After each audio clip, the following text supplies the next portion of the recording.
Today is a big day, y'all, and it's going to be probably an emotional episode for me, and I'm okay with that. Today, my book, The Next Conversation, Argue Less, Talk More, is released. Today is publication day, my very first publication day, and I cannot be any more excited, thrilled, and honored to give a piece of myself to you. If you've enjoyed any of my content at all, at any point in time, and I'm assuming you have if you're listening to this podcast, I'm going to ask you to buy and purchase this book. You can go to thenextconversation.com. You can find a link there, or you can go to jeffersonfisher.com/book. You can find it there, or you can just go in the show notes of this episode and you're going to find the link. Go to your favorite retailer and buy it. And let me tell you why.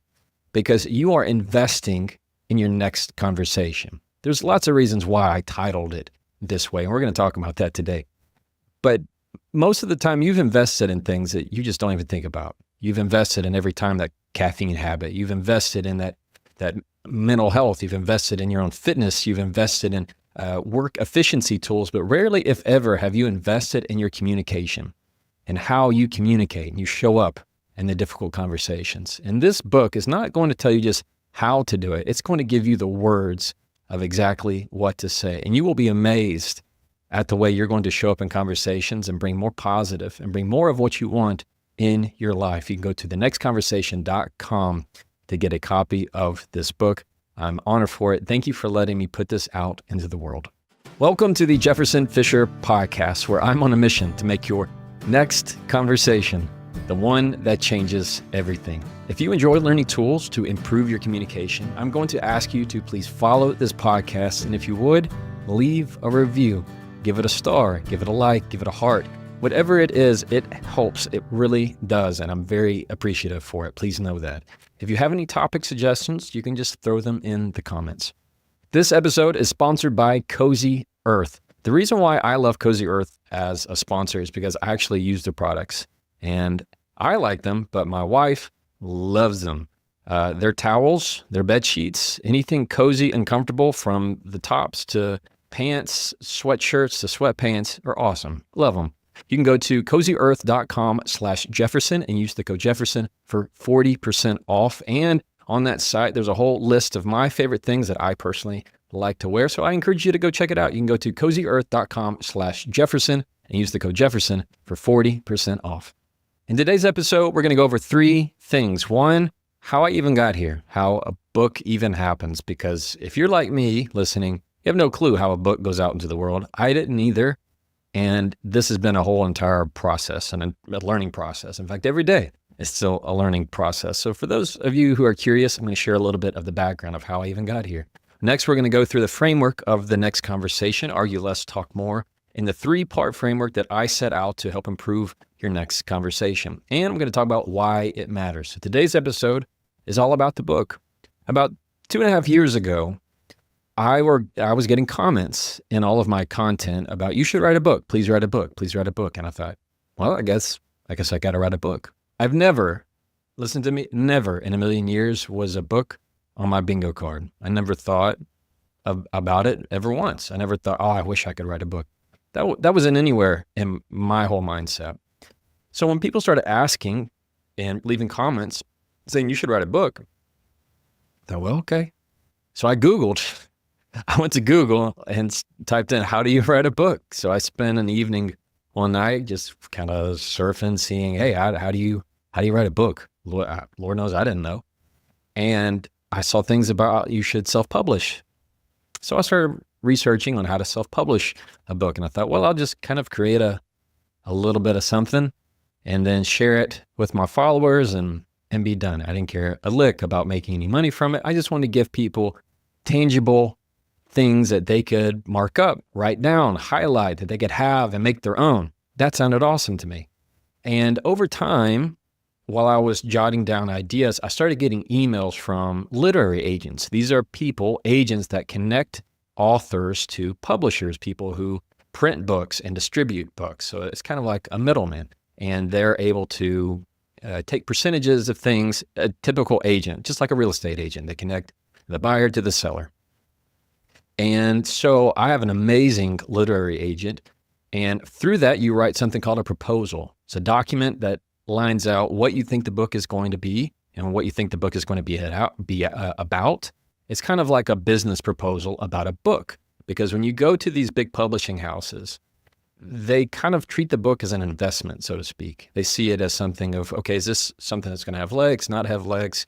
Is it going to help a lot of people, or is the message not right? It's kind of why this book and why now? That's really the main theme of what they're curious about.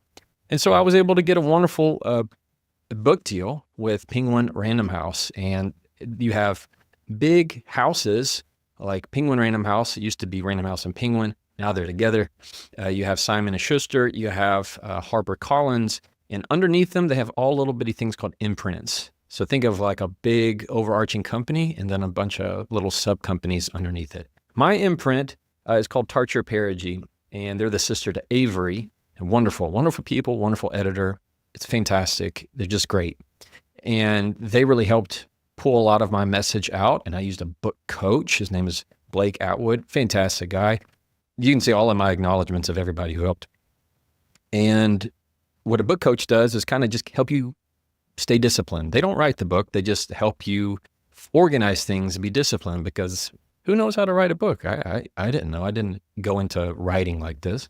So, every part of my book I wrote, and that was important because I wanted to sound like my voice. That was very, very crucial to me, is that it sounded like my voice. And that's what you're going to get in this. I also narrated my audiobook. That was very important to me because I wanted everybody to hear the voice on how I say things. Because of all I do on social media, people have recognized my voice, and sometimes my voice is more recognizable than my face to some people. And because they only see me like this, they don't see me standing up, they don't see the sides of my face, just not that common. So they recognize my voice, narrated my audiobook. That was a 3.5-day process in a studio in Houston. It was cool. It was different, way harder than you think it was, but I narrated the audiobook. This book is also available on Audible, anywhere, Apple Books, anywhere you want to get your audiobook. And I've had a lot of people say they get both, which I've never heard before, but that's awesome. You can get it wherever you want to listen to it. So if this voice doesn't bother you that much, you can get the audiobook. So that's how this process got here, of how I went from making the videos in my car to people saying, hey, you should make a book. I got hit up by different agents. They're the ones that helped tell me how this process went. And then now I am here. And before you know it, this book is published. And I helped design this cover. And I have wonderful people who design this cover, who help give ideas for things. It's a very collaborative process when you're going through a traditional route, aside from self-publishing. So that's how I even got here. This book is lined out in 3 different parts. And of course you knew it was going to be 3. I always give 3. There are 3 rules for how to have a better next conversation. Rule number 1, you're going to say it with control. You can't go forward in conversation without controlling yourself before trying to control the other person. Number 2, you're going to say it with confidence. Rule number 2 is say it with confidence, meaning you're going to find your assertive voice. We're going to pull it out of you, and the result is going to be a much more confident you. And 3, you're going to say it to connect. You're going to find ways to reach that difficult person and improve the way you're having difficult conversations to make them just a little bit easier in your life. And on top of that, I have a bonus chapter. All right. It's not everybody doesn't know that. There is a bonus chapter in this book specific to narcissists and gaslighting and toxic people. The reason why it's a bonus chapter is because, it could really be its own, it could be its own book. It could be its own book, and it just might be, because there's a lot to go into that. I wanted people in the book I have out right now to see that this is the essentials framework. This is what I want to leave my kids. This is how I want to be remembered if I somehow don't exist tomorrow. This is something that I'm very proud of, and it is right to the point. Maybe later maybe there'll be another book where we go deeper and deeper into things, and we're going to talk more about narcissists and gaslighting. For now, I just put it in a bonus chapter. And so I'm going to issue that. And I think what we're going to do actually is release a part of my audiobook for you listeners. I think that's going to be a whole lot of fun. So rule number 1 is say it with control. Rule number 2 is say it with confidence. And rule number 3 is say it to connect. Now, do I include my details in here? Yeah, you're going to find little bitty snippets of my viral videos that have most resonated with you over time that I'm going to give you a lot of how-tos, but it's not just that. So you can say, yes, he's going to give me a lot of the how-tos that I can mark up, highlight. It's more than that. I'm wanting to give you the behind. I'm wanting to give you the context, places where you can take your mind in difficult conversations that I can't explain nearly as well in a short 47-second clip. At the end, there's also a part that I really liked.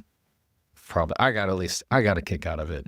Is I write in the very back of 47-second version, meaning if I had distilled everything in this book into a social media clip, this is what it's going to be. And I'm going to read it to you right now. Cool? Wherever you are, if you're listening to headphones in your car, workout. Rule number 1, never win an argument, or you'll lose a lot more than you gain. When you regulate your reactions before responding, you keep a clear head and a calm mind. Rule number 2, confidence isn't an act, it's an outcome. Use words and short phrases that assert your needs and protect your values without fear of disappointment. When you embrace your assertive voice, you make a pathway for more positive change in your life. And number 3, don't worry yourself over how to change your entire relationship. Focus on changing just the next conversation. When you frame a conversation as something to learn rather than something to prove, you take out the difficulty in building connection. So try that and follow me. This is something that I cannot be more proud of in this entire experience of everything that I have put together for you. And the reason why I find so much joy out of making this is because I get to share my voice with you just a little bit more. If you have purchased this book, and once you read this book, it would be my greatest honor if you leave it a review, wherever you buy the book from. Maybe it's Amazon, Barnes & Noble, Books A Million, wherever you get it, wherever you listen to it on audiobook. Leave a review for me if you don't mind. That's the only way that people know if something is good or not, is they just look at the reviews. So that really makes a big difference to me. And if you read it and you get the book, post it on social media. Make your own video that I can tag. If you tag me, hashtag the next conversation, I'm able to look at it. I'll be able to grab it and share it on my platform, which is a thrill for me to be able to share more of what my followers in the community have put out, and then I can put it on mine. So that would be a huge honor. I'm also going on a book tour. So my book tour starts very soon. If you have not bought tickets, I think we already have Chicago and LA, I believe, are sold out. So that's really cool. We're going to 10 different cities. I'll put the link down in the show notes for my tour. I'm going to 10 cities. I know we're going to New York, LA, we're going to South Carolina, North Carolina. We're going to Tempe, Arizona. We're going to Houston, Austin, Dallas, and a few more. So that's awesome. And for any of you UK listeners, I'm going to the UK, going to London for a week in the beginning of June. Very excited about that. Going to have an event there. So this whole world is just all part of it. As if you're still listening to me right now, you know that I'm just experimenting a lot with what's happening in my life. I made these videos in my car. Last season were all videos in my car. And now I have this studio where I'm still going to be making some solo episodes, and I'll still mix it up and go do it in the car. I don't want you to feel like anything has changed. I'm experimenting with these interviews. I was totally honored to talk to Mel Robbins, Chris Voss, Charles Duhigg, a few of these others these episodes are probably going to be coming out right around the same time. And others that I have lined up that are really just friends of mine that I have developed in this space that I'm just honored to bring them to you. But that doesn't mean I'm only going to always do that. So we're just going to try it out. And I love when you give me feedback in the comments. You go, hey, look, I like the microphone, or I like the studio, or even if you say, hey, I prefer the car. That's all good for me to know. I want to bring content that you're going to like in a way that I can share what is on my heart and what I like to talk about to you, every single person. So in this book, The Next Conversation, make your next conversation the one that changes everything. I had endorsements from Andrew Huberman, Dr. Andrew Huberman, Mel Robbins, Chris Voss, and Dr. Becky Kennedy, all heavy hitters and wonderful friends of mine that I was thrilled to have their endorsement and recommendation for this book. I can't believe it, y'all, that this is all happening so fast, and it'll be over before you know it. We'll have today's release day. We're going to start on the tour tomorrow. And I think it's about 3.5 weeks, nearly 4 weeks of that. And yes, family's good. They're going to come with me to as many events as they can. And I'm still going to be back in time to make kids T-ball games and coach pitch games and as many practices as I can. I'm not missing any of that. My family's all good with me. So I'm still keeping my priorities there and just finding the balance as much as I can. So if you need me, you can find me probably talking to you through my phone or here in your headphones. The next conversation, argue less, talk more, go get it. If you're interested in making your next conversation the one that changes everything, I'll talk to you soon.